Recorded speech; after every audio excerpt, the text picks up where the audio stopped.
Pandian store சீரியல்ல அடுத்து வர எபிசோட்ல நம்ம பழனி வீட்டுக்கு வராரு. வந்த இடத்துல வந்து பார்த்தீங்கன்னா, வீடு ஃபுல்லா டெக்கரேஷனா இருக்கு. எல்லாருமே ரொம்ப ஹாப்பியா இருக்காங்க. அந்த இடத்துல நம்ம சுகன்யா வேற இல்ல. "அக்கா சுகன்யா எங்க போயிட்டா?" அப்படின்னு சொல்லிட்டு கேட்கவும், "அவ எங்க இருந்தா எனக்கு என்ன போச்சு? என் பொண்ணு வாழ்க்கை இப்படி சீரழிச்சவ எங்க இருந்தா எனக்கு என்ன? உனக்காக தான் அவள இந்த வீட்ல இருக்க நான் சம்மதமே சொன்னேன்.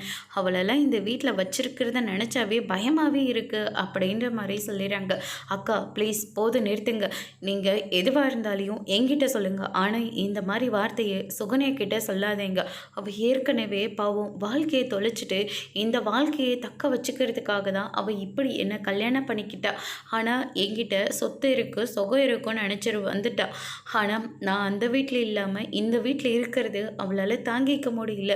அதனால தான் அவள் என்னை டார்ச்சர் பண்ணிட்டு இருந்தா. என்னை பழி வாங்கிறதா நினச்சி அரசியை இந்த நிலைமைக்கு ஆளாக்கி விட்டுட்டா. அதுக்காக அதையே சொல்லி அவளை மேலும் மேலும் நீங்கள் காயப்படுத்துறது எனக்கு சுத்தமாக பிடிக்கவே இல்லை. இனிமே எதுவுமே நீங்கள் சுகன்யாவை ஒரு வார்த்தை கூட நீங்கள் சொல்லவே கூடாது."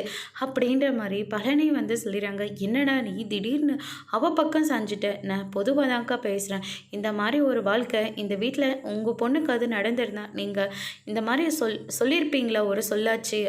எவ்வளோ பத்திரமா உங்கள் பொண்ணை நீங்கள் பார்த்துருப்பீங்க. ஏன் இப்போ அரசியை எடுத்துக்கோங்க. அவளுக்கு ஒரு பிரச்சனைன்னு சொன்ன உடனே அவளை எப்படி தாங்க ஆரம்பிச்சிட்டீங்க? அதே மாதிரி சுகனி தாங்காதீங்க. அவளை காயப்படுத்தாமல் இருங்க. அதுவே போதும்." அப்படின்ற மாதிரி சொல்லிட்டு போயிடுறாங்க. அதோட பிரம முடிச்சிருக்காங்க. இனி பாண்டியன் ஸ்டோரில் அடுத்தடுத்து என்னென்ன டெஸ்ட் எல்லாம் வரப்போகுதுன்றதை வெயிட் பண்ணி பார்க்கலாம். தேங்க்யூ.